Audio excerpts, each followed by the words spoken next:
सहना भवतु सहनौ भुनक्तु सह वीर्यङ्करवावहै तेजस्विनावधीतमस्तु मा विद्विषावहै। ॐ शान्ति शान्ति शान्तिः। ब्रह्मानन्दं परमसुखदं केवलं ज्ञानमूर्तिं द्वन्द्वातीतं गगनसदृशं तत्त्वमस्यादिलक्ष्यम् एकं नित्यं विमलमचलं सर्वधी साक्षिभूतं भावातीतं त्रिगुणरहितं सद्गुरुं तं नमामि। सदाशिवसमारम्भां शङ्कराचार्यमध्यमान् अस्मदाचार्यपर्यन्तां वन्दे गुरुपरम्पराम्। श्रुतिस्मृतिपुराणानाम् आलयं करुणालयं नमामि भगवत्पादं शङ्करं लोकशङ्करं। शङ्करं शङ्कराचार्यं केशवं बादरायणं सूत्रभाष्यकृतौ वन्दे भगवन्तौ पुनः पुनः भगवन्तौ पुनः पुनः।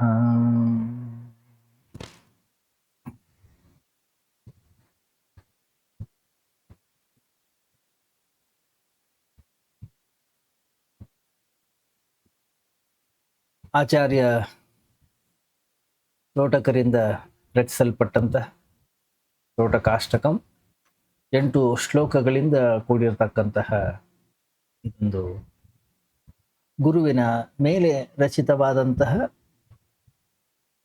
ತೋಟಕ ಛಂದಸ್ಸಿನಲ್ಲಿ ನಿರ್ಮಿತವಾಗಿರ್ತಕ್ಕಂತಹ ಇದೊಂದು ತೋಟಕಾಷ್ಟಕ. ಶಂಕರ ಜಯಂತಿಯ ಅಂಗವಾಗಿ ನಾವು ಇದನ್ನ ಚಿಂತನೆಯನ್ನ ಮಾಡ್ತಾ ಇದ್ದೀವಿ.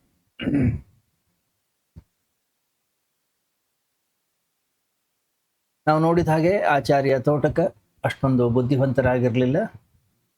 ಶಾಸ್ತ್ರಾರ್ಥ ಜ್ಞಾನ ಅನ್ನುವಂಥದ್ದು ಅವರಲ್ಲಿ ಅಷ್ಟೊಂದು ಇರಲಿಲ್ಲ. ಸಂಸ್ಕೃತ ತಿಳಿಯದವರಾಗಿದ್ರು. ಕಾವ್ಯ ಅಂತಕ್ಕಂಥದ್ದು ಅವರಿಗೆ ಬರ್ತಾ ಇರಲಿಲ್ಲ. ಆದರೆ ಆಚಾರ್ಯ ಶಂಕರರ ಕೃಪಾಶೀರ್ವಾದದಿಂದ ಸಕಲ ಜ್ಞಾನ ಆಚಾರ್ಯ ತೋಟಕರ ಮೇಲೆ ಧಾರೆ ಎರೆಯಲ್ಪಡ್ತು. ಹಾಗೆ ತೋಟಕ ವೃತ್ತದಲ್ಲಿ ಅವರು ಈ ಒಂದು ಸ್ತುತಿಯನ್ನ ಗುರುವಿನ ಮೇಲೆ ತೋಟಕಾಷ್ಟಕಂ ಅಂತಕ್ಕಂಥ ಒಂದು ಸ್ತುತಿಯನ್ನ ರಚಿಸಿದ್ರು. ಹಾಗೆ ನೋಡ್ಲಿಕ್ಕೆ ಹೋದ್ರೆ ತೋಟಕಾಚಾರ್ಯರ ಅನೇಕ ಕೃತಿಗಳು ಇರಬಹುದೇನೋ, ನಮಗೆ ಈಗ ಸದ್ಯಕ್ಕಂತೂ ಉಪಲಬ್ಧವಿಲ್ಲ. ಅವರ ಮತ್ತೊಂದು ಒಂದು ಕೃತಿ ಅನ್ನುವಂಥದ್ದು ಏನಾದರೂ ಇದ್ರೆ ಇನ್ನು ಒಂದು ಮಾತ್ರ ಸಿಗುತ್ತೆ ನಮಗೆ. ಯಾಕಂತಂದ್ರೆ ಆಚಾರ್ಯ ಶಂಕರರ ಮುಖ್ಯವಾಗಿರ್ತಕ್ಕಂತಹ ಭಾಷ್ಯಗಳನ್ನ ಅಥವಾ ಮುಖ್ಯವಾದ ಸಾರವನ್ನ ಅವರು ತೆಗೆದು ಅದರಲ್ಲಿ ಬರೆದಿದ್ದಾರೆ. ಶ್ರುತಿಸಾರ ಸಮುದ್ಧರಣಂ ಅಂತಕ್ಕಂತಹ ಒಂದು ಗ್ರಂಥವನ್ನು ಬರೆದಿದ್ದಾರೆ. ಆ ಗ್ರಂಥವೂ ಕೂಡ ಅಷ್ಟೇ ತೋಟಕ ಛಂದಸ್ಸಿನಲ್ಲಿಯೇ ರಚಿಸಲ್ಪಟ್ಟಿದೆ. ವೇದಗಳ ಸಾರಾಂಶವನ್ನ ಹೊರತೆಗೆಯತಕ್ಕ ಅದೊಂದು ಗ್ರಂಥ. ಸುಮಾರು ಒಂದು 174ರಿಂದ 178 ಶ್ಲೋಕಗಳು ಅದರಲ್ಲಿವೆ. ತತ್ವಮಸಿ ಅಂತಕ್ಕಂತಹ ವೇದ ವಾಕ್ಯವನ್ನ, ಮಹಾವಾಕ್ಯವನ್ನ ಮಂಡಿಸ್ತಕ್ಕಂತಹ ಅದೊಂದು ಗ್ರಂಥ. ವಿಷ್ಣು ಸಹಸ್ರನಾಮದ ಆರಂಭದ ಶ್ಲೋಕಗಳಲ್ಲಿ ನಾವು ಕೇಳ್ತೀವಿ, ಭೂಃ ಪಾದೌ ಯಸ್ಯ ನಾಭಿರ್ವೇದ ಸುರನಿಲ ಚಂದ್ರ ಸೂರ್ಯೌ ಚ ನೇತ್ರೇ. ಏನದು? ತೋಟಕರೇ ರಚನೆ ಮಾಡಿರ್ತಕ್ಕಂಥ ಇದೊಂದು ಶ್ಲೋಕ. ಈ 8 ಶ್ಲೋಕಗಳಲ್ಲಿ ಆರಂಭ ಹೇಗಾಗ್ತದೆ, ಆ 8 ಶ್ಲೋಕಗಳ ಅಂತ್ಯ ಒಂದು ಪಾದ ಅಂತಕ್ಕಂಥದ್ದು ಹೇಗಿದೆ ಅಂತಂದ್ರೆ, ಭವಶಂಕರ ದೇಶಿಕಮೇ ಶರಣಂ. ಹೇ ಶಂಕರ, ಹೇ ದೇಶಿಕ, ಭವಶಂಕರ ದೇಶಿಕ ಮೇ ಶರಣಂ, ಮೇ ಶರಣಂ, ನಾನು ನಿನಗೆ ಶರಣಾಗತನಾಗುತ್ತೀನಿ. 8 ಶ್ಲೋಕಗಳಲ್ಲಿ ಕೊನೆಯ ಪಾದ ಅನ್ನುವಂಥದ್ದೇನಿದೆ ಇದು ಒಂದೇ. ಏನದು? ಭವಶಂಕರ ದೇಶಿಕ ಮೇ ಶರಣಂ. ನಾವು ನೋಡಿದ್ದೇವೆ, ಶಂಕರ ಅಂತಕ್ಕಂಥ ಶಬ್ದದ ಅರ್ಥ ಮಂಗಳಂ, ಶಂಕರೋತಿ ಇತಿ ಶಂಕರ. ಯಾರು ಮಂಗಳವನ್ನುಂಟು ಮಾಡ್ತಾರೆ. ಯಾವುದು ಮಂಗಳ? ಹಣ ಗಳಿಸೋದು ಮಂಗಳವಲ್ಲ, ಮದುವೆ ಮಾಡ್ಕೊಳ್ಳುವಂಥದ್ದು ಮಂಗಳವಲ್ಲ, ಮಕ್ಕಳನ್ನು ಮಾಡ್ಕೊಳ್ಳುವಂಥದ್ದು ಮಂಗಳವಲ್ಲ, ಅಥವಾ ಈ ಹೊರಗಡೆಯ ಜಗತ್ತಿನಲ್ಲಿ ಸಾಕಷ್ಟು ಐಶ್ವರ್ಯ, ಸಂಪತ್ತು, ಅಧಿಕಾರವನ್ನ ಅಥವಾ ಒಂದು ಪದವಿಯನ್ನ ಅಥವಾ ಪ್ರಶಸ್ತಿಗಳನ್ನ ಪಡೆಯುವಂಥದ್ದು ಇಲ್ಲ, ಅದಲ್ಲ ಮಂಗಳ. ಮತ್ತೆ ಯಾವುದು ಮಂಗಳ? ಯಾವ ಜ್ಞಾನ ನನ್ನ ಅಂತಃಕರಣದಲ್ಲಿರ್ತಕ್ಕಂತಹ ಅಜ್ಞಾನವನ್ನ ದೂರ ಮಾಡ್ತದೋ ಅದಕ್ಕೆ ಹೆಸರು ಮಂಗಳ. ಯಾವ ಜ್ಞಾನ ನನ್ನನ್ನು ಆಮೂಲಾಗ್ರವಾಗಿ ಬದಲಾಯಿಸ್ತದೋ ಅದಕ್ಕೆ ಹೆಸರು ಮಂಗಳ. ಯಾವ ಜ್ಞಾನ ನನ್ನ ಜೀವನ್ ಹುಟ್ಟು ಸಾವುಗಳಿಂದ ಮುಕ್ತಿಯನ್ನು ತಂದು ಕೊಡ್ತದೋ ಅದು ಮಂಗಳ. ಯಾವ ಜ್ಞಾನ ನನ್ನನ್ನು ಸ್ವರೂಪದ ಕಡೆಗೆ, ನನ್ನ ಬಳಿಗೆ ನನ್ನ ಸ್ವಭಾವವನ್ನು, ನನ್ನ ಸ್ವರೂಪವನ್ನು ತಿಳಿಸಿಕೊಡ್ತದೋ ಅದಕ್ಕೆ ಹೆಸರು ಮಂಗಳ, ಅದಕ್ಕೆ ಹೆಸರು ಜ್ಞಾನ. ಅಂಥದನ್ನು ಯಾರು ತೋರಿಸಿಕೊಡ್ತಾರೆ ಅಂಥವ್ರ ಹೆಸರು ಶಂಕರ. ಶಂ ಅಂದ್ರೆ ಮಂಗಳ, ಕರ ಅಂತಂದ್ರೆ ಮಾಡತಕ್ಕಂಥವನು ಅಂತ ಅರ್ಥ ಅಷ್ಟೇ.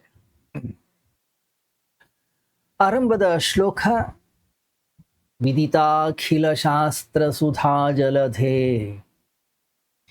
ಎಲ್ಲ ಶಾಸ್ತ್ರ ರೂಪ ಅಮೃತ ಸಾಗರವನ್ನ ತಿಳಿದಂಥವರು.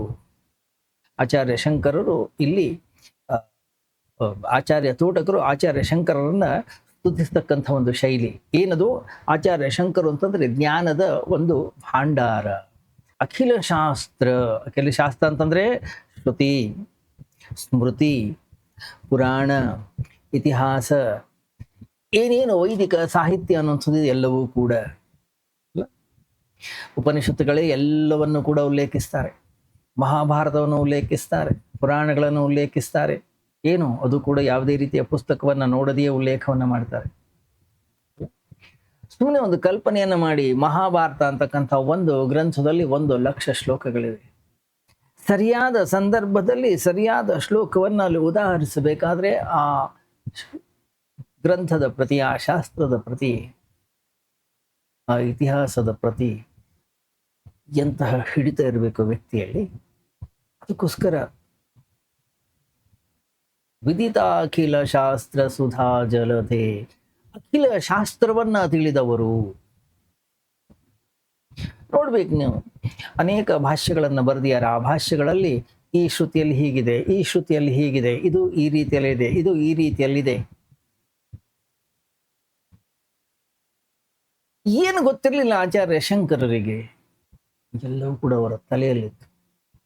ಅಖಿಲ ಶಾಸ್ತ್ರ ಸುಧಾ ಜಲಧೆ, ಎಲ್ಲ ಶಾಸ್ತ್ರಗಳು, ಇಂಥದ್ದು ಗೊತ್ತಿಲ್ಲ ಅಂತಿರ್ಲಿಲ್ಲ ಆ ವ್ಯಕ್ತಿಗೆ. ಆದ್ರಿಂದ ಆಚಾರ್ಯ ತೋಟಕರು ಹೇಳ್ತಾ ಇದ್ದಾರೆ, ಅಖಿಲ ಶಾಸ್ತ್ರಗಳ ಒಂದು ನಿಧಿ ಯಾರು?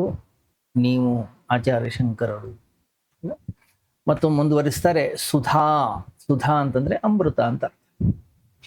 ಶಾಸ್ತ್ರಗಳನ್ನ ಅಮೃತಕ್ಕೆ ಹೋಲಿಸ್ತಾರೆ. ಯಾಕೆ? ಶಾಸ್ತ್ರವನ್ನ ಯಾವಾಗ ನಾವು ಅಧ್ಯಯನವನ್ನ ಮಾಡ್ತೀವಿ, ಯಾವಾಗ ಶಾಸ್ತ್ರವನ್ನ ತಿಳಿದುಕೊಳ್ಳುವಂತಹ ಪ್ರಯತ್ನವನ್ನ ನಾವು ಮಾಡ್ತೀವಿ, ಅದು ನಮಗೆ ಅಮೃತವನ್ನ ಕೊಡುತ್ತೆ, ಅಮೃತತ್ವವನ್ನು ತಂದು ಕೊಡುತ್ತೆ, ಮೋಕ್ಷವನ್ನು ತಂದು ಕೊಡುತ್ತೆ.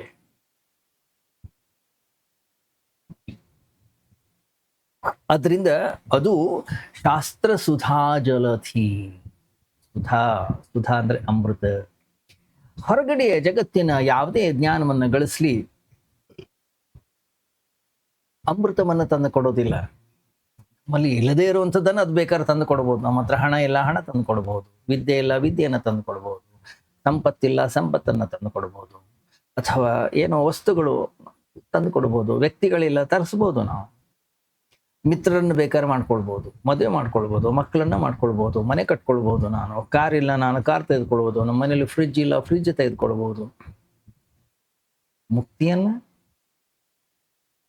ಅಮೃತತ್ವವನ್ನ, ಮೃತ್ಯುವಿನ ಭಯವನ್ನ ದೂರ ಮಾಡತಕ್ಕಂಥ ಶಕ್ತಿ ಅವುಗಳಿಗಿಲ್ಲ.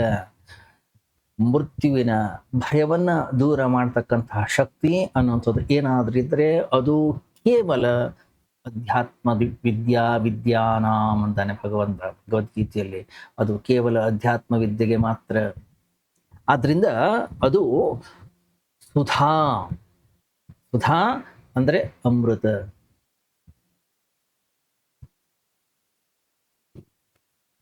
ಶಾಸ್ತ್ರವೇ ಅಮೃತ. ಅದನ್ನ ಯಾರು ಓದ್ತಾರೆ ಅವ್ರಿಗೆ ಅದು ಪ್ರಾಪ್ತಿಯಾಗುತ್ತದೆ. ಅವ್ರು ಹೇಳ್ತಾರೆ, ನೀವು ಎಲ್ಲ ಶಾಸ್ತ್ರಗಳ ಅಮೃತದ ಸಾಗರ. ಅದರಿಂದ ಯಾರು ಶಾಸ್ತ್ರವನ್ನ ಓದ್ತಾರೆ ಅವ್ರಿಗೆ ಅಮೃತತ್ವವೇ ಪ್ರಾಪ್ತಿಯಾಗ್ತದೆ, ಅವ್ರಿಗೆ ಅದು ಮೋಕ್ಷವನ್ನ ಕೊಡ್ತದೆ. ಯಾಕೆ? ಅದು ನಮ್ಮನ್ನ ನಮ್ಮ ಸ್ವಭಾವ, ನಮ್ಮ ಸ್ವರೂಪದ ಕಡೆಗೆ ಕರ್ಕೊಂಡು ಹೋಗ್ತದೆ. ಜಲಧಿ, ಜಲಧಿ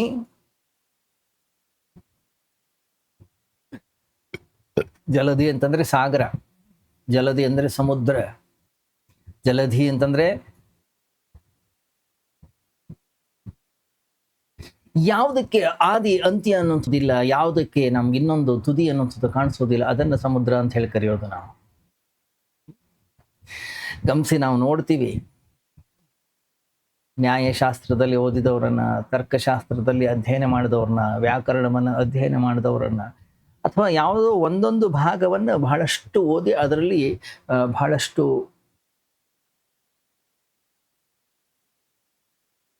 ಜ್ಞಾನವನ್ನ ಸಂಪಾದನೆ ಮಾಡಿರ್ತಕ್ಕಂತಹ ಪಂಡಿತರುಗಳನ್ನ ನಾವು ಕಂಡಿದ್ದೀವಿ. ಆದ್ರೆ ಎಲ್ಲಾ ಶಾಸ್ತ್ರಗಳನ್ನ, ಎಲ್ಲವನ್ನೂ ತಿಳಿದವ್ರನ್ನ, ಅದಕ್ಕೆ ಅವರು ಹೇಳ್ತಕ್ಕಂಥ ಶೈಲಿ ಹೇಗಿದೆ ಅಂತಂದ್ರೆ, ಅಖಿಲ ಶಾಸ್ತ್ರ ಸುಧಾ ಜಲಧಿ, ಎಲ್ಲ ಶಾಸ್ತ್ರಗಳನ್ನ ಓದಿರ್ತಕ್ಕಂತಹ ಮಹಾನ್ ವ್ಯಕ್ತಿ ಅಲ್ಲ. ಗಮನಿಸಿ, ಒಂದಿಷ್ಟು ಶಾಸ್ತ್ರಗಳನ್ನು ಓದಿದ್ರೆ ವ್ಯಕ್ತಿ ಪಂಡಿತನಾಗಬಹುದು, ಒಂದಿಷ್ಟು ಕಂಠಸ್ಥ ಮಾಡೋದಾದ್ರೆ ಅವನೊಬ್ಬ ಒಳ್ಳೆ ವಕ್ತಾರನಾಗಬಹುದು. ಯಾರು ಶಾಸ್ತ್ರವನ್ನ ಚರ್ಚೆಯನ್ನ ಮಾಡ್ತಾನೆ ಅವನು ತರ್ಕಜ್ಞನೂ ಕೂಡ ಆಗಬಹುದು. ಶಾಸ್ತ್ರದ ಸಾರವನ್ನ ತನ್ನ ರಕ್ತದಲ್ಲಿ ಅರಗಿಸಿಕೊಂಡವನು ಮಾತ್ರ ಗುರು.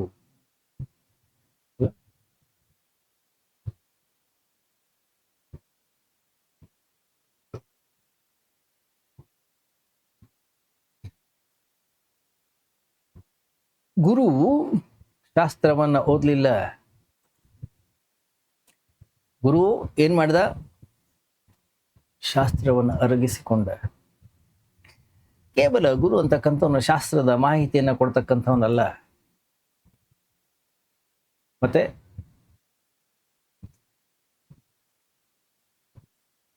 ಮಾಹಿತಿಯನ್ನು ಕೊಡ್ಲಿಕ್ಕೆ ಇಂಟರ್ನೆಟ್ ಇದೆ, ಮಾಹಿತಿಯನ್ನ ಕೊಡ್ಲಿಕ್ಕೆ ಪುಸ್ತಕಗಳಿವೆ, ಮಾಹಿತಿಯನ್ನ ಕೊಡ್ಲಿಕ್ಕೆ ಬೇಕಾದಷ್ಟು ಜನ ಇದ್ದಾರೆ. ಆಚಾರ್ಯ ಶಂಕರರು ಒಂದು ಲೈಬ್ರರಿ ಅಲ್ಲ, ಸಂಗ್ರಹ, ಮಾಹಿತಿಯ ಸಂಗ್ರಹಾಲಯ ಅಲ್ಲ. ಮತ್ತೆ ಸಾಗರ ಸುಧಾ, ಸುಧಾ ಅಂತಂದ್ರೆ ಅಮೃತ, ಮರಣಾತೀತವಾಗಿರ್ತಕ್ಕಂತಹ ಸ್ಥಿತಿಯನ್ನ ತಂದು ಕೊಡ್ತಕ್ಕಂಥದ್ದು ಅವರು ನಮಗೆ ಕೊಡ್ತಾರೆ. ಮರಣ ಭಯದಿಂದ ನಮ್ಮನ್ನ ಮುಕ್ತಿಗೊಳಿಸ್ತಾರೆ. ಯಾವುದು ನಮ್ಮನ್ನ ಮರಣ ಭಯದಿಂದ ಮುಕ್ತಿಗೊಳಿಸ್ತದೋ ಅದಕ್ಕೆ ಹೆಸರು ಶಾಸ್ತ್ರ. ಅದನ್ನ ಯಾರು ನಮಗೆ ಕೊಡ್ತಾನೋ ಅಂತವನಿಗೆ ಹೆಸರು ಗುರು, ಉಳಿದವರನ್ನಲ್ಲ. ಯಾವ ವ್ಯಕ್ತಿ ನಮಗೆ ಹೊರಗಡೆಯ ವಿಷಯ ವಸ್ತುಗಳಲ್ಲಿ ಆಸಕ್ತಿಯನ್ನ ತೋರಿಸ್ತಾನೋ, ಹೊರಗಡೆಯ ಜಗತ್ತಿನ ಕಡೆಗೆ ನಮ್ಮನ್ನ ಕಳಿಸ್ತಾನೋ, ಹೊರಗಡೆಯ ಜಗತ್ತಿನ ಕಡೆಗೆ ನಮ್ಮನ್ನ ಓಡಿಸ್ತಾನೋ ಅವನನ್ನ ಗುರು ಅಂತ ಕರೆಯೋದು. ಹೊರಗಡೆಯ ಜಗತ್ತಿನ ಕಡೆಗೆ ಹೋಗಲಿಕ್ಕೆ ನಮಗೆ ಗುರುಗಳ ಅವಶ್ಯಕತೆ ಇಲ್ಲ.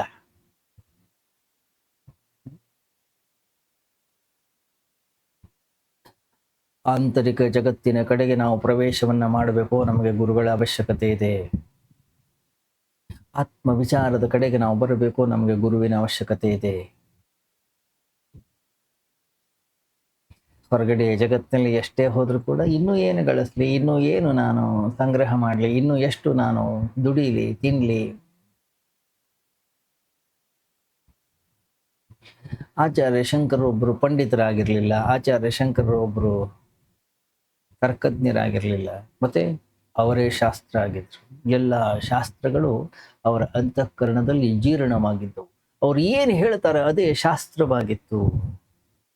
ಅದಕ್ಕೆ ಆಚಾರ್ಯ ಶಂಕರರಿಂದ ರಚಿಸಲ್ಪಟ್ಟಂತಹ ಒಂದೊಂದು ಪ್ರಕರಣ ಗ್ರಂಥಗಳು ಕೂಡ ಒಂದೊಂದು ಉಪನಿಷತ್ತಿದ್ದ ಹಾಗೆ. ಆಚಾರ್ಯ ಶಂಕರರ ಬಾಯಲ್ಲಿ, ಆಚಾರ್ಯ ಶಂಕರರ ತಲೆಯಲ್ಲಿ, ಆಚಾರ್ಯ ಶಂಕರರ ಜೀವನದಲ್ಲಿ ಶಾಸ್ತ್ರಗಳಿಗೆ ಜೀವ ಅನ್ನೋದು ಬಂತು. ಉಪನಿಷತ್ತುಗಳು ಜೀವಂತವಾಗಿದ್ದವು. ಮಹಿತೋಪನಿಷತ್ ಕಥಿತಾರ್ಥ ನಿಧೇ. ಉಪನಿಷತ್ತುಗಳು ಏನು ತಿಳಿಸಿಕೊಡ್ತಾ ಇವೆ? ಏನ್ ತಿಳಿಸ್ಕೊಡ್ತಾ ಇವೆ ಉಪನಿಷತ್ತು? ಮಹಾವಾಕ್ಯವನ್ನ, ಜೀವೇಶ್ವರ ಐಕ್ಯವನ್ನ, ತ್ವಮಸಿ ಅಹಂ ಬ್ರಹ್ಮಾಸ್ಮಿ ಅಯಮಾತ್ಮ ಬ್ರಹ್ಮ ಪ್ರಜ್ಞಾನಂ ಬ್ರಹ್ಮ ಏತದ್ವೈತತ್. ಏನ್ ತೋರಿಸಿಕೊಡ್ತಾ ಇದೆ, ಏನು ತಿಳಿಸಿಕೊಡ್ತಾ ಇದೆ ನಮಗೆ? ಕಾಲ ಮತ್ತು ದೇಶದ ಪರಿಧಿಯ ಒಳಗಡೆಗೆ ಬರ್ತಾ ಇರ್ತಕ್ಕಂತಹ ಜೀವ, ಕಾಲ ಮತ್ತು ದೇಶ, ಕಾಲತೀತವಾಗಿರ್ತಕ್ಕಂತಹ ಈಶ್ವರ, ಅವರು ಇಬ್ರು ಕೂಡ ಬೇರೆ ಬೇರೆ ಅಲ್ಲ, ಅವರಿಬ್ರು ಕೂಡ ಒಂದೇ. ನಾವು ಯಾವ ಪರಮಾತ್ಮನನ್ನು ಹುಡುಕ್ಲಿಕ್ಕೆ ಹೊರಟಿದ್ದೀವಿ ಅಥವಾ ಹುಡುಕ್ತಾ ಇದ್ದೀವಿ, ಅವನು ಬೇರೆ ಅಲ್ಲ, ಅವನು ಎಲ್ಲೋ ಇಲ್ಲ. ಮತ್ತೆ ಎಲ್ಲಿದ್ದಾನೆ? ನಮ್ಮ ಹೃದಯವನ್ನ ಬೆಳಗುತ್ತಾ ಇದ್ದಾನೆ, ನಮ್ಮ ಅಂತಃಕರಣವನ್ನ ಬೆಳಗುತ್ತಾ ಇದ್ದಾನ ಅವನು. ಗಮನಿಸಿ ನೀವು, ಅಧ್ಯಾತ್ಮ ವಿದ್ಯಾನಾಂ ಅತ್ಯಂತ ಶ್ರೇಷ್ಠವಾಗಿರ್ತಕ್ಕಂಥ ವಿದ್ಯೆ ಅಧ್ಯಾತ್ಮ ವಿದ್ಯೆ. ಒಂದು ನಿಧಿ ಅಂದ್ರೆ ಈ ಅಧ್ಯಾತ್ಮ ವಿದ್ಯೆಯೇ. ಹೊರಗಡೆಯ ನಿಧಿ ಏನೇ ಹೇಳಿ, ಚಿನ್ನ ಇರ್ಬೋದು, ವಜ್ರ ಇರ್ಬೋದು, ಪದವಿ ಇರ್ಬೋದು, ಖ್ಯಾತಿ ಇರ್ಬೋದು, ಅದೆಲ್ಲ ಅಷ್ಟೊಂದು ಅಮೂಲ್ಯವಲ್ಲ. ಯಾಕೆ ಅಂತಂದ್ರೆ, ಮೊದಲು ನಾನಿರ್ಬೇಕು, ಅನಂತರ ಅವುಗಳು. ನನ್ನ ಸ್ವಭಾವ, ನಾನು ಅಂತಕ್ಕಂಥದ್ದು ಬಹಳ ಮುಖ್ಯ ಈ ಜಗತ್ತಿನಲ್ಲಿ. ನನ್ನನ್ನು ನಾನು ತಿಳಿದುಕೊಳ್ಬೇಕು ಮೊದಲು. ಅದು ಅತ್ಯಂತ ಉತ್ಕೃಷ್ಟ, ಅದರಷ್ಟು ಮೌಲ್ಯಯುತವಾಗಿರ್ತಕ್ಕಂಥದ್ದು ಈ ಜಗತ್ತಿನಲ್ಲಿ ಇನ್ನೊಂದಿಲ್ಲ. ಯಾರಿಗೆ ಬೇಕಾಗಿದೆ ಐಶ್ವರ್ಯ ಸಂಪತ್ತು? ಯಾರಿಗೆ ಬೇಕು? ಮನೆ ಅಂತಕ್ಕಂಥದ್ದು ಯಾರಿಗೆ ಬೇಕು ಹೇಳಿ?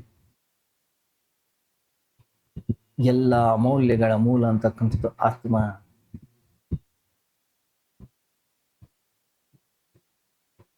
ಆದ್ರಿಂದ ಸುಂದರ ಯಾರು?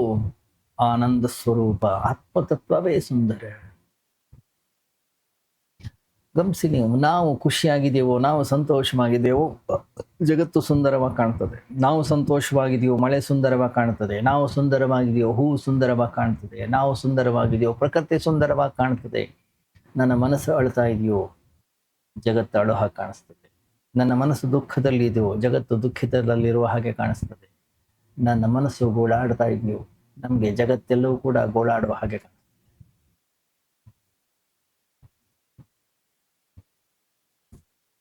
ನನ್ನ ಮನಸ್ಸು ಅಳ್ತಾ ಇದೆಯೋ, ಅತ್ಯಂತ ರುಚಿಕರವಾದಂಥ, ಅತ್ಯಂತ ಹಿತಕರವಾಗಿರ್ತಕ್ಕಂಥ, ಅತ್ಯಂತ ರಮಣೀಯವಾಗಿರ್ತಕ್ಕಂಥ ಸಂಗೀತ ಕೂಡ ನಮಗೆ ಕಿರಿಕಿರಿಯನ್ನು ಉಂಟು ಮಾಡ್ತದೆ. ಮತ್ತೆ ಜಗತ್ತು ಸುಂದರವಾಗಿಲ್ಲ, ನನ್ನ ಮನಸ್ಸಿನ ಪರಿಸ್ಥಿತಿಯನ್ನ ಆಧರಿಸಿದೆ, ನನ್ನ ಮನಸ್ಸನ್ನ ಆಧರಿಸಿದೆ ಅದು.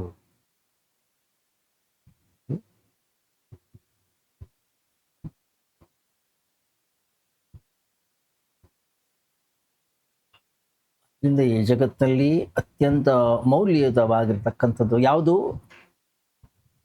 ಆತ್ಮವಿದ್ಯೆ. ನನ್ನನ್ನು ನಾನು ತಿಳಿದುಕೊಳ್ಳುವಂಥದ್ದು, ನನ್ನನ್ನು ನಾನು ಅರಿಯುವಂಥದ್ದು.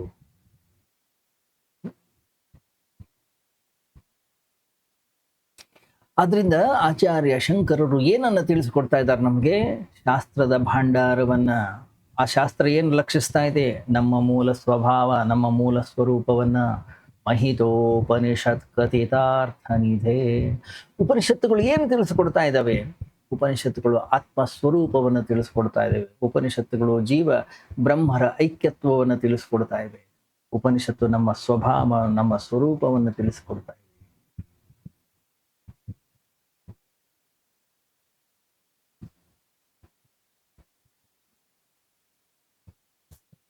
ಅದರಿಂದ ಇಲ್ಲಿ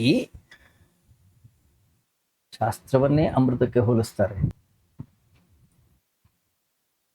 ಈ ಉಪನಿಷತ್ತುಗಳು ಏನು? ಉಪನಿಷತ್ತುಗಳು ಇವು ಅತ್ಯಂತ ಪವಿತ್ರವಾಗಿರ್ತಕ್ಕಂಥ ಉಪನಿಷತ್ತು. ಮಹಿತ ಉಪನಿಷತ್, ಮಹಿತೋಪನಿಷತ್. ಉಪನಿಷತ್ತುಗಳು ಅತ್ಯಂತ ಪೂಜನೀಯವಾಗಿವೆ, ಅತ್ಯಂತ ಪವಿತ್ರವಾಗಿವೆ, ಅತ್ಯಂತ ಗೌರವದಿಂದ ಕೂಡಿರ್ತಕ್ಕಂಥವು. ಕಥಿತಾರ್ಥ ನಿಧೇ. ಕಥಿತಾರ್ಥ ನಿಧೇ, ಉಪನಿಷತ್ತುಗಳಲ್ಲಿ ಏನು ಬೋಧಿಸಿದೆ ಆ ಬ್ರಹ್ಮವಿದ್ಯೆಯ ಸಂಪೂರ್ಣ ಭಂಡಾರ.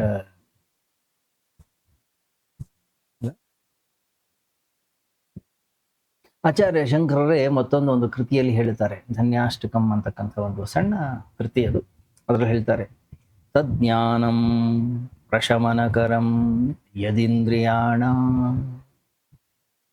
ತಜ್ಞೇಯಂ ಯದುಪನಿಷತ್ಸು ನಿಶ್ಚಿತಾರ್ಥಂ. ಇದು ನಿಜವಾದ ಜ್ಞಾನ. ಯಾವುದು ನಿಜವಾದ ಜ್ಞಾನ? ಯಾವ ಜ್ಞಾನವನ್ನು ತಿಳಿದ ಮೇಲೆ ನನ್ನ ಅಂತಃಕರಣ ಪ್ರಶಾಂತವಾಗ್ತದೋ, ಯಾವ ಜ್ಞಾನವನ್ನು ತಿಳಿದ ಮೇಲೆ ನನ್ನ ಮನಸ್ಸು ಪ್ರಶಾಂತವಾಗ್ತದೋ, ಯಾವ ಜ್ಞಾನವನ್ನು ತಿಳಿದ ಮೇಲೆ ನನ್ನ ಮನಸ್ಸು ವಿಷಯಗಳ ಕಡೆಗೆ, ವಸ್ತುಗಳ ಕಡೆಗೆ, ಜಗತ್ತಿನ ಕಡೆಗೆ ಹೋಗೋದಿಲ್ವೋ, ಅದೇ ನಿಜವಾದ ಜ್ಞಾನ.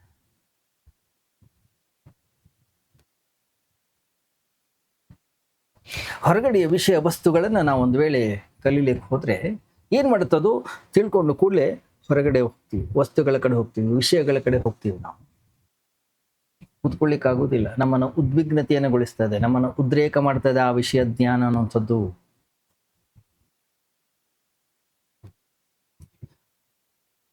ಹೃದಯೇ ಕಲಯೇ ವಿಮಲಂ ಚರಣಂ. ನಿಮ್ಮ ಈ ಪವಿತ್ರವಾಗಿರ್ತಕ್ಕಂಥ ಚರಣಗಳನ್ನು ನಾನು ನನ್ನ ಅಂತಃಕರಣದ ಒಳಗಡೆಗೆ ಧರಿಸ್ತೇನೆ, ನನ್ನ ಅಂತಃಕರಣದ ಒಳಗಡೆಗೆ ಧ್ಯಾನಿಸ್ತೇನೆ, ನನ್ನ ಅಂತಃಕರಣದ ಸಿಂಹಾಸನದ ಮೇಲೆ ನಾನು ಅದನ್ನು ಪ್ರತಿಷ್ಠಾಪನೆಯನ್ನು ಮಾಡ್ತೇನೆ. ಆಚಾರ್ಯ ಶಂಕರರ ಎಲ್ಲ ಕೃತಿಗಳು ಕೂಡ ಅಷ್ಟೇ. ಅದು ಗಣೇಶನ ಸ್ತುತಿ ಇರಬಹುದು, ರಾಮನ ಸ್ತುತಿ ಇರಬಹುದು, ಕೃಷ್ಣನ ಸ್ತುತಿ ಇರಬಹುದು, ಅಮ್ಮನವರ ಸ್ತುತಿ ಇರಬಹುದು, ಯಾರೇ ಇರಲಿ, ಅವನ ವಿಭೂತಿಯನ್ನು, ಅವನ ವೈಭವವನ್ನು ಎಲ್ಲವೂ ಕೂಡ ವಿವರಿಸ್ತಾರೆ. ಅನಂತರ ಆಚಾರ್ಯ ಶಂಕರ್ ಅಂತಾರೆ, ಆ ಶಿವ, ಆ ರಾಮ, ಆ ಕೃಷ್ಣ, ಆ ಅಮ್ಮನವರು ಎಲ್ಲಿದ್ದಾರೆ? ಎಲ್ಲೋ ಹೊರಗಡೆಗಿಲ್ಲ, ಎಲ್ಲೋ ಆಕಾಶದಲ್ಲಿಲ್ಲ, ಎಲ್ಲೋ ಮೋಡಗಳ ಆಚೆ ಇಲ್ಲ, ಎಲ್ಲೋ ಕೈಲಾಸದಲ್ಲಿಲ್ಲ, ಎಲ್ಲೋ ವೈಕುಂಠದಲ್ಲಿಲ್ಲ. ಮತ್ತೆ ನಮ್ಮ ಹೃದಯವನ್ನು ಬೆಳಗುತ್ತಾ ಇರ್ತಕ್ಕಂತಹ ಶುದ್ಧ ತತ್ವ, ಶುದ್ಧ ಚೈತನ್ಯಕ್ಕೆ ಹೆಸರು ರಾಮ, ಅದಕ್ಕೆ ಹೆಸರು ಕೃಷ್ಣ. ತಮ್ಮ ಹೃದಯದಲ್ಲಿ ಸ್ಥಾಪನೆ ಮಾಡ್ಕೊಂಡು, ನಾವು ನಮ್ಮ ಹೃದಯದಲ್ಲಿ ಭಗವಂತನನ್ನ ಸ್ಥಾಪನೆ ಮಾಡ್ಕೊಂಡು ನಾವು ತಯಾರಿಲ್ಲ. ಯಾಕೆ ಅಂತಂದ್ರೆ ಒಂದಿಷ್ಟು ಬೇಡವಾದ ಕೆಲಸ ಕಾರ್ಯಗಳನ್ನು ಮಾಡ್ತಾ ಇರ್ತೀವಿ. ನಮ್ಮ ಮನಸ್ಸು ಬಹಳ ಕ್ಷುಲ್ಲಕವಾಗಿರ್ತಕ್ಕಂಥ, ನೀಚತನದಿಂದ ಕೂಡಿರ್ತಕ್ಕಂತಹ, ಬೇಡವಾಗಿರ್ತಕ್ಕಂತಹ ವಿಚಾರಗಳನ್ನ ಚಿಂತನೆ ಮಾಡ್ತಾ ಇರ್ತೀವಿ. ಅದಕ್ಕಾಗಿ ಭಗವಂತನಿಗೂ ನಾವು ಒಂದು ದೇವಸ್ಥಾನ ಕಟ್ಟಿಸಿದ್ದೀವಿ, ಭಗವಂತನಿಗೂ ಕೂಡ ನಮ್ಮ ಮನೆಯಲ್ಲಿ ಒಂದು ದೇವರ ಕೋಣೆಯನ್ನು ಮಾಡಿದ್ದೀವಿ, ಅವನಿಗೆ ಸ್ಟ್ರಿಕ್ಟ್ ಇನ್ಸ್ಟ್ರಕ್ಷನ್ಸ್ ಕೊಟ್ಟಿದ್ದೀವಿ, ನೀನು ಇಲ್ಲೇ ಇರಬೇಕು, ನಿನಗಾಗಿ ನಾನು ಅರ್ಧ ಗಂಟೆ, 20 ನಿಮಿಷ, 1 ಗಂಟೆ ಸಮಯವನ್ನು ಕೊಡ್ತೀನಿ, ನಿನ್ನ ಜೊತೆಗಿರ್ತೀನಿ.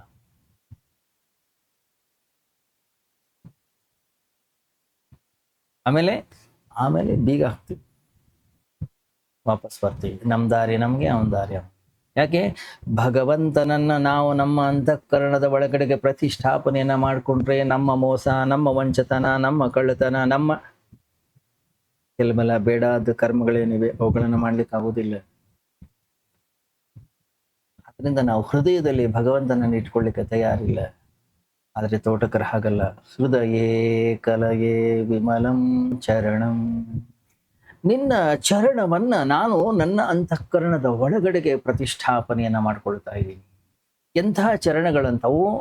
ವಿಮಲಂ ಚರಣಂ, ಅತ್ಯಂತ ಶುದ್ಧವಾಗಿರ್ತಕ್ಕಂತಹ ಚರಣ. ಅತ್ಯಂತ ಶುದ್ಧವಾಗಿರ್ತಕ್ಕಂಥ ಚರಣ ಅಂದ್ರೆ ಏನು? ಕಾಲು ತೊಳೆದಿರೋದ ಅಲ್ಲ. ಯಾವ ಚರಣಗಳನ್ನ ವ್ಯಕ್ತಿ ಅಂತಃಕರಣದ ಒಳಗಡೆಗೆ ಧರಿಸ್ತಾನೋ ಅವನ ಅಂತಃಕರಣ ಅನ್ನಿಸೋದು ಪರಿಶುದ್ಧವಾಗ್ತದೆ.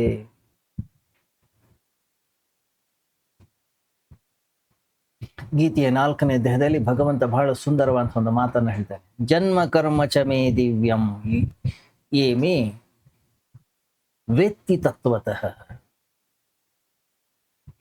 ಅರ್ಜುನ, ನನ್ನ ಜನ್ಮ ಅನ್ನಿಸೋದು ಅತ್ಯಂತ ಶ್ರೇಷ್ಠ, ನನ್ನ ಕರ್ಮ ಅನ್ನಿಸೋದು ಅತ್ಯಂತ ಶ್ರೇಷ್ಠ. ಇದನ್ನ ಯಾರು ತಿಳಿದುಕೊಳ್ತಾರೋ ಅವರ ಜನ್ಮ ಕರ್ಮಗಳು ಕೂಡ ಶ್ರೇಷ್ಠವಾಗ್ತವೆ. ಆಚಾರ್ಯ ಶಂಕರರ ಪಾದ ಪದ್ಮಗಳು ಎಷ್ಟು ವಿಮಲಂ, ಪರಿಶುದ್ಧ, ಎಷ್ಟು ಶುದ್ಧ ಅಂತಂದ್ರೆ ಯಾವಾಗ ಆ ಶುದ್ಧವಾಗಿರ್ತಕ್ಕಂತಹ ಪಾದ ಪದ್ಮಗಳನ್ನು ನನ್ನ ಅಂತಃಕರಣದ ಒಳಗಡೆಗೆ ಧರಿಸ್ತೀನೋ ನಮ್ಮ ಮನಸ್ಸು ಅನ್ನಿಸ್ತು ಪವಿತ್ರವಾಗುತ್ತೆ, ನನ್ನ ಮನಸ್ಸು ಅನ್ನಿಸ್ತು ಪರಿಶುದ್ಧವಾಗುತ್ತೆ. ನನ್ನ ಮನಸ್ಸು ಆತ್ಮತತ್ವವನ್ನು ಬಿಟ್ಟು ಬೇರೆಯನ್ನ ಚಿಂತನೆಯನ್ನ ಮಾಡೋದಿಲ್ಲ. ಶುದ್ಧತೆ ಅಂದ್ರೇನು? ಶುದ್ಧತೆ ಅಂತಂದ್ರೆ ನನ್ನ ಅಂತಃಕರಣ ಪರಮಾತ್ಮನ ಪಾದ ಪದ್ಮಗಳಲ್ಲಿ ಸ್ಥಿರವಾಗುವಂಥದ್ದು. ಅದನ್ನು ಬಿಟ್ಟು ಬೇರೆ ಏನು ಕೂಡ ಮಾಡುವಂಥದ್ದಲ್ಲ.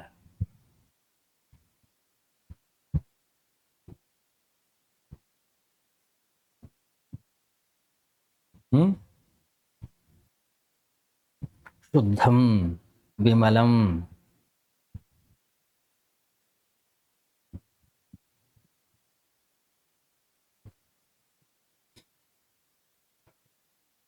ಗಮನಿಸಿ, ಹೊರಗಡೆಯ ಯಾವುದೇ ವಿಷಯ ವಸ್ತುಗಳ ಜ್ಞಾನ ಅನ್ನುವಂಥದ್ದೇನಿದೆ ನಮ್ಮ ಅಂತಃಕರಣವನ್ನ ಪರಿಶುದ್ಧ ಮಾಡೋದಿಲ್ಲ. ನಮ್ಮ ಅಂತಃಕರಣವನ್ನ ಅಶುದ್ಧಿ ಮಾಡುತ್ತದೆ.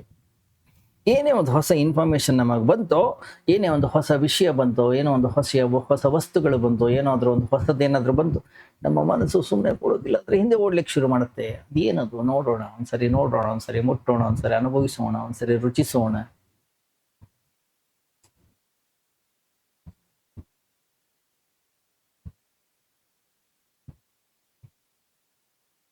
ಪ್ರಶಾಂತವಾಗಿರ್ತಕ್ಕಂಥ ಮನಸ್ಸನ್ನ ಕದಲಿಸ್ತದೆ. ಹೊರಗಡೆಯ ವಿಷಯಗಳು ನಮ್ಮನ್ನು ಉದ್ರೇಕಿಸ್ತವೆ. ಯಾವ ವಿಷಯ, ಯಾವ ವಸ್ತುಗಳು, ಯಾವ ವ್ಯಕ್ತಿ ನನ್ನ ಅಂತಃಕರಣದ ಒಳಗಡೆಗೆ ಅಶಾಂತಿಯನ್ನು ಉಂಟು ಮಾಡ್ತಾನೋ, ಮಲ, ಅದು ವಿಮಲಂ ಅಲ್ಲ, ಅದು ಮಲ. ಯಾರ ಸಾನ್ನಿಧ್ಯ, ಯಾರ ಮಾತುಗಳು, ಯಾರ ದೃಷ್ಟಿಕೋನ ಅಥವಾ ಯಾರ ಸಾನ್ನಿಧ್ಯ ನಮ್ಮ ಅಂತಃಕರಣದ ಒಳಗಡೆಗೆ ಪ್ರಶಾಂತತೆಯನ್ನು ಉಂಟು ಮಾಡ್ತದೋ, ನಮ್ಮ ಅಂತಃಕರಣವನ್ನ ಚಿಂತೆಯಿಂದ ದೂರ ಮಾಡ್ತದೋ, ನಮ್ಮ ಸ್ವಭಾವವನ್ನ, ನಮ್ಮ ಮನಸ್ಸು ಬುದ್ಧಿಯನ್ನ ಅಂತರ್ಮುಖ ಮಾಡ್ತದೋ, ನನ್ನ ಒಳಗಡೆಗೆ ಬರಲಿಕ್ಕೆ ಸಹಾಯವನ್ನ ಮಾಡ್ತದೋ, ಅದಕ್ಕೆ ಹೆಸರು ವಿಮಲಂ.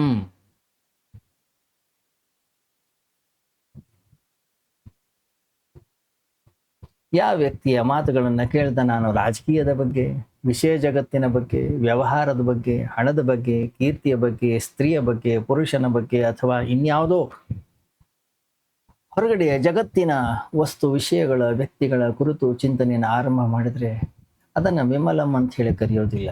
ಯಾಕೆ? ವಿಮಲಂ ಯಾವುದನ್ನ ನೋಡಿದ ಕೂಡಲೇ ನನ್ನ ಅಂತಃಕರಣ ಅಂತರ್ಮುಖಿ ಆಗ್ತದೆ. ಯಾವುದನ್ನ ಕೇಳಿದ ಕೂಡಲೇ ನನ್ನ ಅಂತಃಕರಣ ಅಂತರ್ಮುಖಿ ಆಗ್ತದೆ.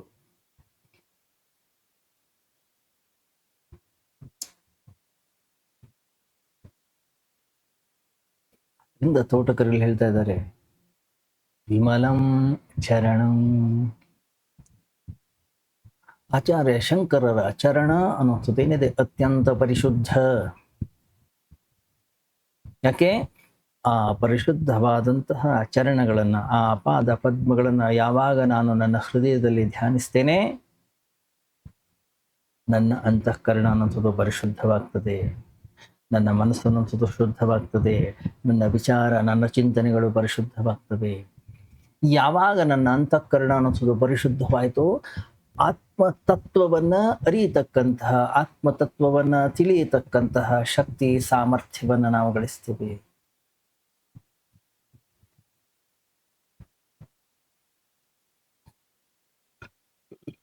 ಸದಾ ಸರ್ವಗತೋಪ್ಯಾತ್ಮಾ ನ ಸರ್ವತ್ರ ಅವಭಾಸತೆ, ಬುದ್ಧಾವೇವಾವಭಾಸೇತ ಸ್ವಚ್ಛೇಷು ಪ್ರತಿಬಿಂಬವತಿ.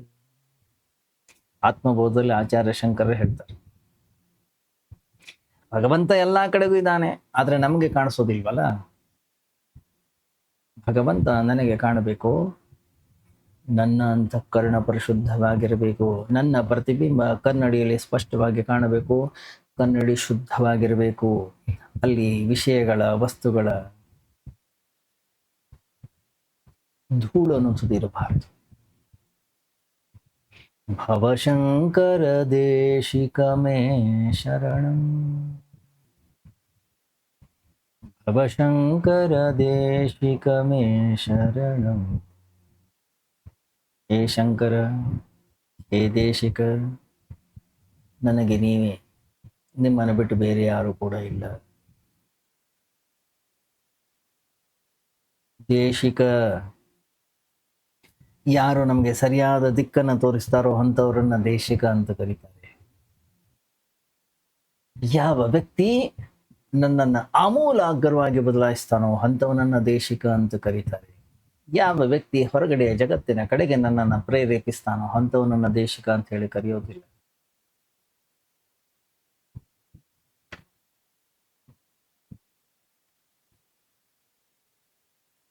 ಆಕ್ಚುಲಿ ಒಬ್ಬ ವ್ಯಕ್ತಿ ಉತ್ತರದ ಕಡೆಗೆ ಹೋಗಬೇಕು, ಅವನು ದಕ್ಷಿಣದ ಕಡೆಗೆ ಪ್ರಯಾಣವನ್ನು ಮಾಡ್ತಾ ಇದ್ದಾನೆ. ಎಷ್ಟೋ ದೂರ ಬಂದಿದ್ದಾನೆ. ಅಂತಾನೆ, ನಾನು ಬಹಳ ದೂರ ಬಂದಿದ್ದೇನೆ, ನನ್ನ ಊರು ಬರ್ಬೇಕಿತ್ತು, ಇನ್ನೂ ಬರಲೇ ಇಲ್ವಲ್ಲ. ಗುರು ಮಾಡೋ ಕೆಲಸ ಏನು?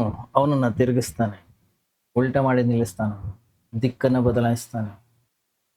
ಆದ್ರಿಂದ ಅವನ ಹೆಸರು ದೇಶಿಕ.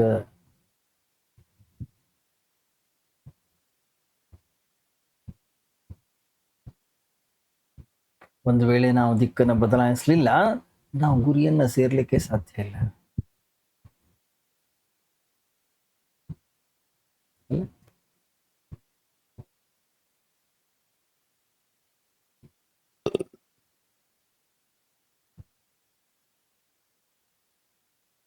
ಗಮನಿಸಿ, ಇದೊಂದು ಆತ್ಮ ಸಮರ್ಪಣೆಯ ಒಂದು ಘೋಷಣೆ. ಜ್ಞಾನಿಯ ಗುರುತಿಸ್ತಕ್ಕಂತಹ, ಜ್ಞಾನಿಯನ್ನು ಅರಿಯತಕ್ಕಂತಹ ಒಂದು ವರ್ಣನೆ. ಶಿಷ್ಯನ ಅತ್ಯಂತ ಆಳದಿಂದ, ಅಂತಃಕರಣದಿಂದ ಬಂದಿರತಕ್ಕಂಥ ಒಂದು ಪ್ರಾರ್ಥನೆ.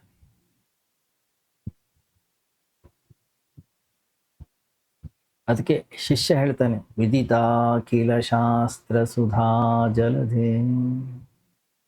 ಎಲ್ಲ ಶಾಸ್ತ್ರವನ್ನು ಓದಿದವ್ರು ನೀವು, ಶಾಸ್ತ್ರದ ಸಾರವನ್ನು ನಿಮ್ಮ ರಕ್ತದಲ್ಲಿ ಅರಗಿಸಿಕೊಂಡವರು, ಕರಗಿಸಿಕೊಂಡವರು.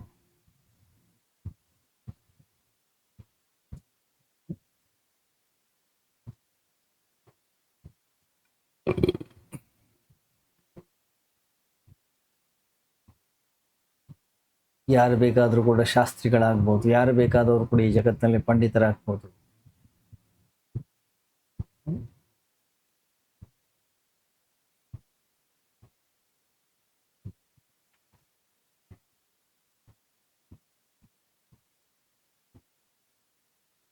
ಮತ್ತೆ ಮತ್ತೆ ಮತ್ತೆ ಮತ್ತೆ ಅಂತಃಕರಣದ ಒಳಗಡೆ ಹೇಳ್ತಾರೆ, ಹೃದಯೇ ಕಲಯೇ ವಿಮಲಂ ಚರಣಂ.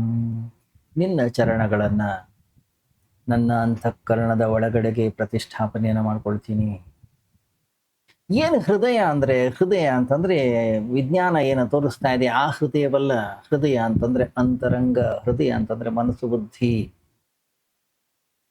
ಯಾರಿದಾರಲ್ಲಿ? ಅಲ್ಲಿ ಅಹಂಕಾರವಿದೆ.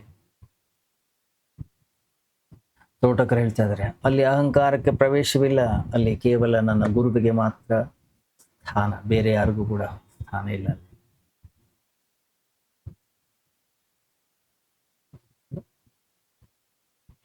ಗಮನಿಸಿ, ಹೊರಗಡೆಯ ಜಗತ್ತಿನಲ್ಲಿ ಗಂಗೆ ನಮ್ಮನ್ನು ಶುದ್ಧೀಕರಿಸ್ತಾಳೆ, ಪೂಜೆ ನಮ್ಮನ್ನು ಶುದ್ಧೀಕರಿಸ್ತದೆ, ಯಜ್ಞ ಯಾಗಾದಿಗಳು ನಮ್ಮನ್ನು ಶುದ್ಧೀಕರಿಸ್ತವೆ, ತಪಸ್ಸು ಅನ್ನಿಸೋದು ನಮ್ಮನ್ನು ಶುದ್ಧೀಕರಿಸ್ತದೆ. ಆದರೆ ನಮ್ಮನ್ನು ಸಂಪೂರ್ಣವಾಗಿ ಶುದ್ಧೀಕರಿಸುವಂಥದ್ದು ಕೇವಲ ಜ್ಞಾನ ಮಾತ್ರ. ಯಾಕಂದ್ರೆ ಮೂಲ ಅಶುದ್ಧಿ ಯಾವ್ದು ಹೇಳಿ? ಮೂಲ ಅಶುದ್ಧಿಯೇ ನಮ್ಮ ಅಜ್ಞಾನ. ಅದನ್ನ ಹೆಂಗೆ ತೊಳೆಯೋದು, ಹೆಂಗೆ ಸುಡೋದು, ಅದನ್ನ ಹೋಗ್ಲಾಡ್ಸೋದು ಹೇಗೆ? ಅದನ್ನು ಹೋಗ್ಲಾಡ್ಸ್ಲಿಕ್ಕಿರ್ತಕ್ಕಂಥ ಮಾರ್ಗ ಅನ್ನೋದು ಒಂದೇ. ಏನದು? ಜ್ಞಾನ. ಆ ಜ್ಞಾನವನ್ನು ಪಡೀಲಿಕ್ಕಿರ್ತಕ್ಕಂಥ ಮಾರ್ಗ ಒಂದೇ. ಏನದು? ಶರಣಾಗತಿ. ಭಗವಂತನ, ಗುರುವಿನ ಪಾದ ಪದ್ಮಗಳನ್ನ ಯಾವ ವ್ಯಕ್ತಿ ತನ್ನ ಅಂತಃಕರಣದ ಒಳಗಡೆಗೆ ಪ್ರತಿಷ್ಠಾಪನೆಯನ್ನ ಮಾಡ್ತಾನೋ ಅವನಂತಾನೆ, ಈ ಜಗತ್ತನ್ನು ನಡೆಸೋನು ನಾನಲ್ಲ, ಬುದ್ಧಿಯ ಮಾಲೀಕ ನಾನಲ್ಲ, ದಿಕ್ಕು ನಾನು ಹೋಗ್ತಾ ಇದ್ದೇನೆ ಇಲ್ಲ, ಅವನೊಬ್ಬ ಇದ್ದಾನೆ, ಅವನು ನನಗೆ ದಾರಿಯನ್ನು ತೋರಿಸ್ತಾ ಇದ್ದಾನೆ, ಅವನು ನನಗೆ ಸಹಾಯವನ್ನ ಮಾಡ್ತಾ ಇದ್ದಾನೆ.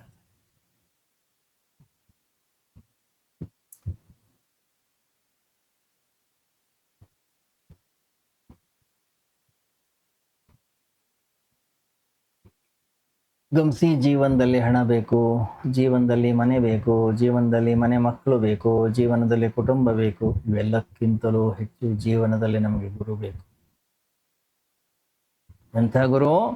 ಅಖಿಲ ಶಾಸ್ತ್ರ ಸುಧಾ ಜಲಧೆ, ಮಹಿತೋಪನಿಷತ್ ಕಥಿತಾರ್ಥನಿದೆ. ಹೃದಯೇ ಕಲಯೇ ವಿಮಲಂ ಶರಣ. ಗುರು ವಿವೇಕಾನಂದ.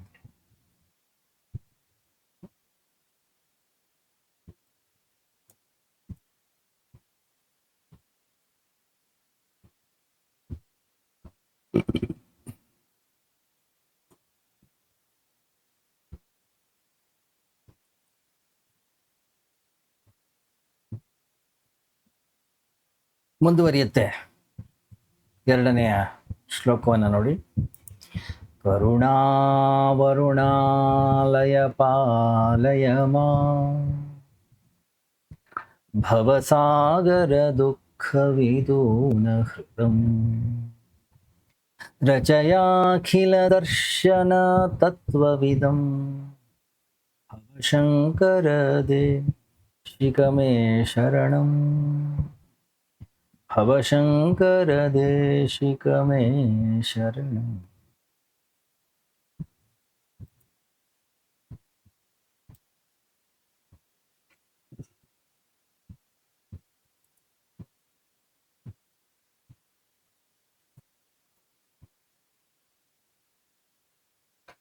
ಕರುಣಾವರುಣಾಲಯ ಪಾಲಯ ಮಾಂ.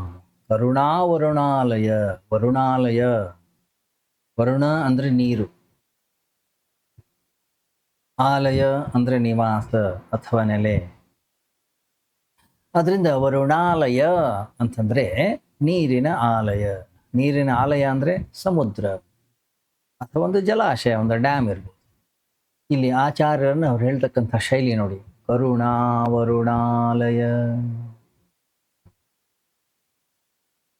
ವರುಣಾಲಯದಲ್ಲಿ ನೀರು ಇರುತ್ತೆ. ಆಚಾರ್ಯ ಶಂಕರರಲ್ಲಿ ಕರುಣಾವರುಣಾಲಯ. ಕರುಣಾ ಸಮುದ್ರ ಅನ್ನುವಂಥದ್ದಿದೆ, ದಯಾ ಸಾಗರ. ಆಚಾರ್ಯ ಶಂಕರರು ವಿವೇಕ ಚೂಡಾಮಣಿ ಅಂತಕ್ಕಂಥ ಒಂದು ಗ್ರಂಥದಲ್ಲಿ ಗುರುವನ್ನು ಹೊಗಳ್ತಾರೋ ಹೇಗೆ, ಅಹೇತುಕ ದಯಾ ಸಿಂಧು. ಗುರುವಿನ ಅಂತಃಕರಣದ ಒಳಗಡೆಗೆ ಎಷ್ಟೊಂದು ದಯೆ ಇದೆ, ಒಂದು ಕರುಣೆ ಇದೆ ಅಂತಂದ್ರೆ ಯಾವುದೇ ಕಾರಣವಿಲ್ಲದೆಯೇ ಅವನು ನಮ್ಮ ಮೇಲೆ ದಯೆಯನ್ನ, ಕರುಣೆಯನ್ನ ಸುರಿತಾನೆ.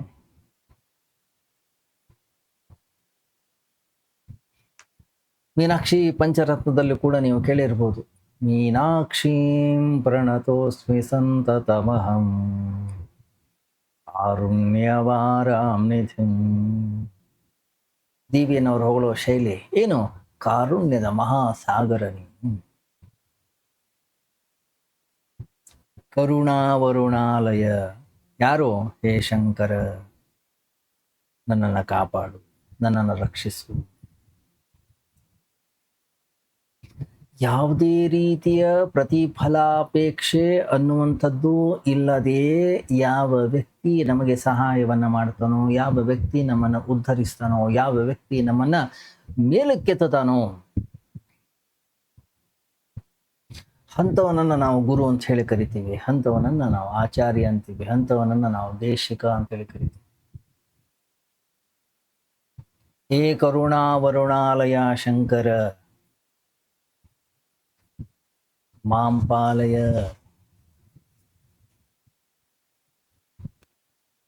ನನ್ನನ್ನು ರಕ್ಷಣೆ ಮಾಡು, ನನ್ನನ್ನು ರಕ್ಷಿಸು, ನನ್ನನ್ನು ಹಿಡಿದು ಮೇಲೆತ್ತು. ಯಾಕೆ? ಭವಸಾಗರ ದುಃಖ ವಿದೂನ ಹೃದಂ. ಭವ, ಭವ ಅಂದ್ರೆ ಸಂಸಾರ, ದುಃಖ ಅಂದ್ರೆ ನೋವು, ವಿಧೂನ ಪೀಡಿತನಾಗಿದ್ದೇನೆ, ಹೃದಂ ನನ್ನ ಮನಸ್ಸು. ನನ್ನ ಮನಸ್ಸು ಸಂಸಾರ ಸಾಗರದಿಂದ, ಸಂಸಾರದ ದುಃಖದಿಂದ ಬಳಲುತ್ತಾ ಇದೆ. ಸಂಸಾರ ಸಾಗರದ ನೋವಿನಿಂದ ಪೀಡಿತವಾಗಿರ್ತಕ್ಕಂತಹ ನನ್ನ ಮನಸ್ಸನ್ನ ನನ್ನನ್ನು ಕಾಪಾಡು.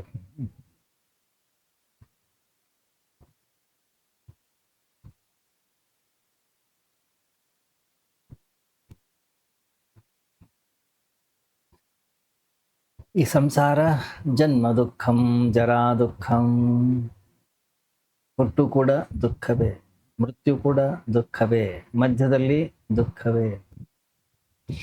ಹಣ ಬಂದರೂ ದುಃಖ, ಹಣ ಬಾರದೇ ಇದ್ರೂ ದುಃಖ. ನಾವು ಅಂದುಕೊಂಡ ಹಾಗೆ ಘಟನೆಗಳು ಘಟಿಸಿದ್ರೂ ಕೂಡ ದುಃಖ, ಘಟಿಸದೇ ಇದ್ರೂ ಕೂಡ ನಮಗೆ ದುಃಖ. ಸಮಸ್ಯೆ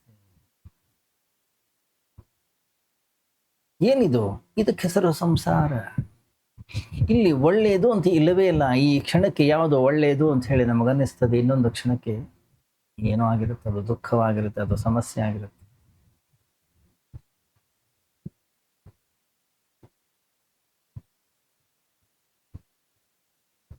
ಕರುಣಾವರುಣಾಲಯ ಪಾಲಯ ಮಾಂ, ಹೇ ವರುಣಾಲಯ, ಹೇ ಕರುಣಾಲಯ.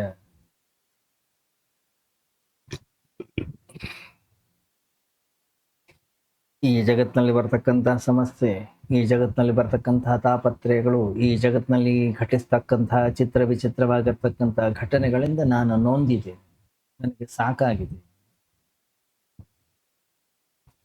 ಬೆಳಗ್ಗೆ ಎದ್ದು ಕೂಡಲೇ ಹೊಸ ಸಮಸ್ಯೆ, ಬೆಳಗ್ಗೆ ಎದ್ದು ಕೂಡಲೇ ಹೊಸದಾದಂತಹ ತಾಪತ್ರಯಗಳು, ಯಾವುದೋ ಶಾರೀರಿಕ, ಯಾವುದೋ ಮಾನಸಿಕ, ಇನ್ಯಾವುದೋ ಕೌಟುಂಬಿಕ, ಇನ್ಯಾವುದೋ ಸಾಮಾಜಿಕ.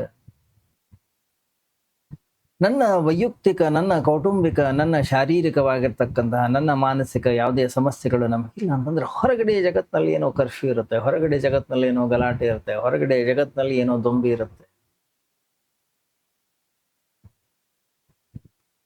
ಒಂದು ಖುಷಿ, ಒಂದು ಸಂತೋಷ, ಒಂದು ನೆಮ್ಮದಿಯಿಂದ ಎಲ್ಲಿ ಜೀವನ ಮಾಡಲಿಕ್ಕೆ ಆಗುದಿಲ್ಲ.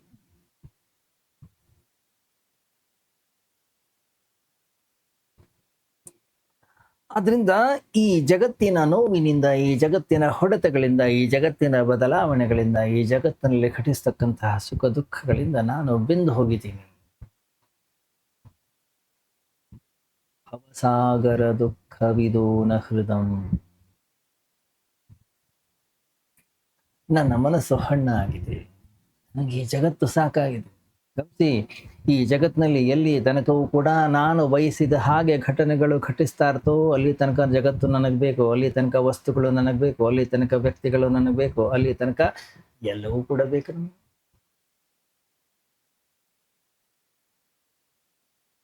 ಒಮ್ಮೆ ನಾನು ಬಯಸಿದ್ದು ಸಿಗಲಿಲ್ಲ, ಒಮ್ಮೆ ನನ್ನ ಮನಸ್ಸಿಗೆ ವಿರುದ್ಧವಾಗಿರ್ತಕ್ಕಂತಹ ಘಟನೆಗಳು ಘಟಿಸ್ಲಿಕ್ಕೆ ಶುರುವಾಯಿತು ಈ ಜಗತ್ತಿನಲ್ಲಿ. ಜಗತ್ತು ನನಗೆ ಬೇಡ, ವಸ್ತುಗಳು ನನಗೆ ಬೇಡ.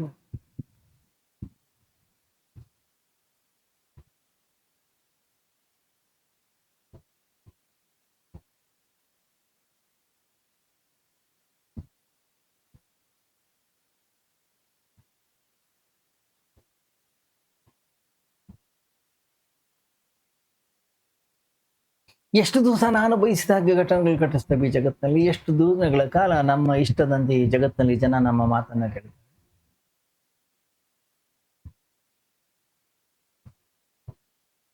ಆರಂಭದಲ್ಲಿ ಇದೇ ಜಗತ್ತು, ಆರಂಭದಲ್ಲಿ ಇದೇ ವಿಷಯಗಳು, ಆರಂಭದಲ್ಲಿ ಇದೇ ವಸ್ತುಗಳು, ಆರಂಭದಲ್ಲಿ ಇದೇ ವ್ಯಕ್ತಿಗಳು ನಮಗೆ ಸಂತೋಷವನ್ನ, ಸುಖವನ್ನ, ನೆಮ್ಮದಿಯನ್ನ ಕೊಟ್ಟವರು.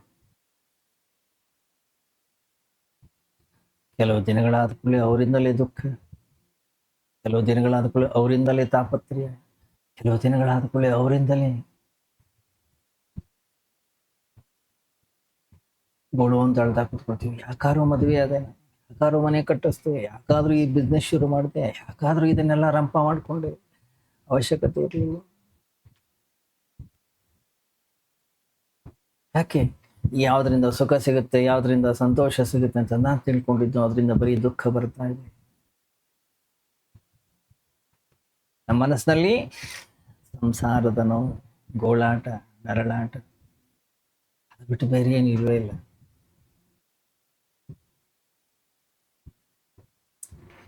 ಭವಸಾಗರ ದುಃಖವಿದೋ ನ ಹೃದಂ. ಈ ಜಗತ್ತಿನ ಸಂಸಾರ, ಈ ಜಗತ್ತಿನ ದುಃಖ, ಈ ಜಗತ್ತಿನ ಸಮಸ್ಯೆ, ಈ ಜಗತ್ತಿನ ಪೆಟ್ಟುಗಳು, ಈ ಜಗತ್ತಿನ ಏಳು ಬೀಳುಗಳು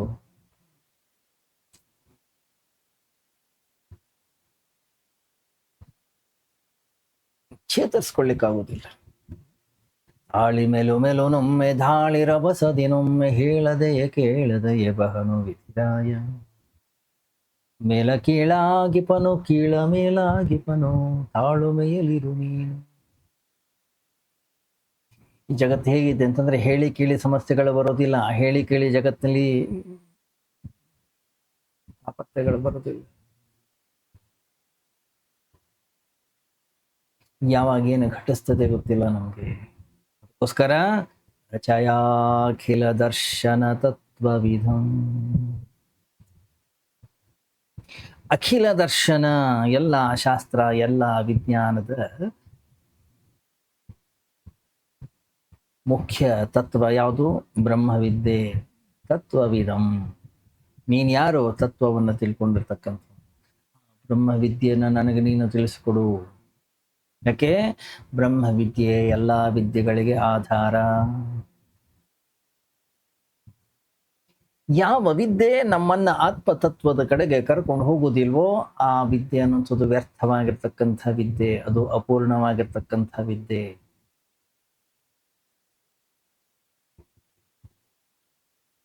ಅನ್ಯಾವಾಚೋ ವಿಮುಂಚಥ ಉಪನಿಷತ್ತು ಹೇಳುತ್ತೆ. ಬೇರೆ ಮಾತುಗಳನ್ನ ಬಿಟ್ಟುಬಿಡಿ. ಯಾವ ಮಾತುಗಳು, ಯಾವ ವಿದ್ಯೆ, ಯಾವ ತಿಳುವಳಿಕೆ, ಯಾವ ಜ್ಞಾನ ನಮ್ಮನ್ನ ಆತ್ಮನ ಕರ್ಕೊಂಡು ಹೋಗುತ್ತೆ, ಸ್ವರೂಪದ ಕಡೆಗೆ ಕರ್ಕೊಂಡು ಹೋಗ್ತದೆ. ಅದೇ ನಿಜವಾದ ಜ್ಞಾನ, ಅದೇ ನಿಜವಾದ ತಿಳುವಳಿಕೆ, ಉಳಿದದ್ದಲ್ಲವೇ.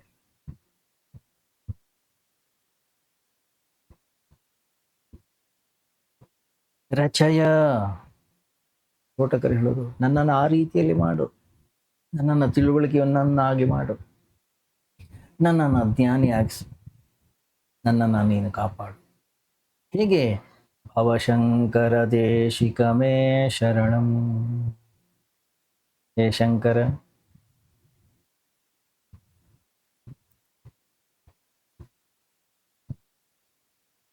ಹೇ ಶಂಕರ, ನೀನು ನನ್ನ ಗುರು, ನೀನು ನನ್ನ ಆಶ್ರಯ, ನೀನು ನನ್ನನ್ನು ರಕ್ಷಕ, ನನ್ನನ್ನು ಕಾಪಾಡು, ನನ್ನನ್ನು ರಕ್ಷಿಸು. ಇಷ್ಟನ್ನೇ ನಾನು ನಿಮ್ಮ ಹತ್ರ ಕೇಳು. ಮುಂದುವರಿಯುತ್ತೆ ನಾಳೆ ಚಿಂತನೆ. ಓಂ ಸರ್ವೇ ಭವಂತು ಸುಖಿನಃ, ಸರ್ವೇ ಸಂತು ನಿರಾಮಯಾಃ, ಸರ್ವೇ ಭದ್ರಾಣಿ ಪಶ್ಯಂತು, ಮಾ ಕಶ್ಚಿತ್ ದುಃಖಭಾಗ್ ಭವೇತ್. ಅಸತೋ ಮಾ ಸದ್ಗಮಯ, ತಮಸೋ ಮಾ ಜ್ಯೋತಿರ್ಗಮಯ, ಮೃತ್ಯೋರ್ಮಾ ಅಮೃತಂಗಮಯ. ಓಂ ಶಾಂತಿ ಶಾಂತಿ ಶಾಂತಿ. ಹರಿ ಓಂ. ಶ್ರೀ ಗುರುಭ್ಯೋ ನಮಃ. ಹರಿ ಓಂ.